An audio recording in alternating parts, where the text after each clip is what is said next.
بسم اللہ الرحمن الرحیم۔ حضرت اسما فرماتے ہیں کہ ایک دن میں نے ایک آدمی کے پاس آیا۔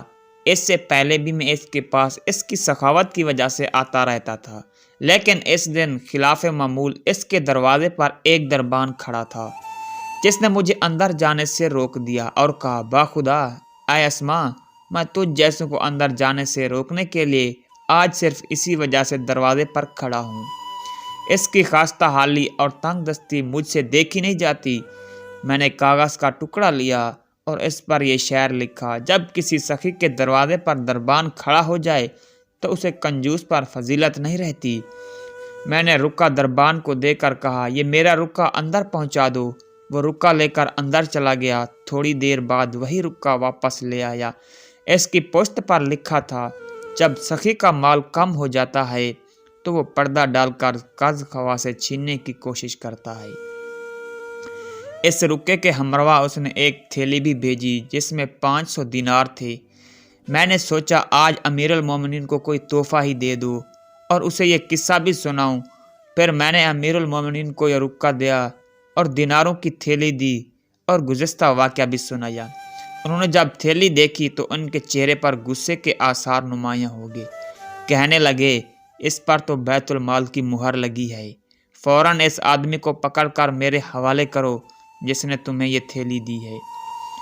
امام اسما فرماتے ہیں کہ جب اس آدمی کو پکڑ کر لائے اور اسے امیر المومنین کے سامنے کھڑا کیا تو انہوں نے اس سے کہا، کیا تو وہی نہیں ہے جس نے کل ہماری سواری کے سامنے کھڑا ہو کر اپنی خستہ حالی کا ذکر کیا تھا؟ آج اسما ایک شعر لے کر تیرے پاس آیا اور وہ تھیلی تو نے اس کو پکڑا دی۔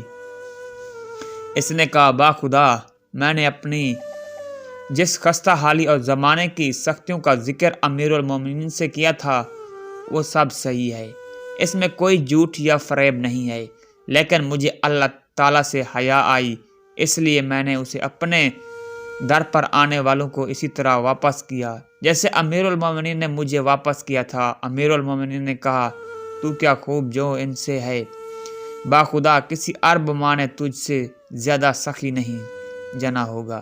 پھر امیر المومنین نے اسے 1000 دینار دینے کا حکم دیا۔ اسما کہتے ہیں، میں نے کہا، امیر المومنین مجھے بھی دیجئے۔ میری بات پر وہ مسکرائے، پھر میرے متعلق بھی انہوں نے مزید 500 کے 7000 پورا کرنے کا حکم دیا اور اس آدمی کو اپنے مخصوص لوگوں میں شامل کر لیا۔ اللہ کی راہ میں جتنا بھی خرچ کیا جاتا ہے اسے اس کا 2 گنا ملتا ہے۔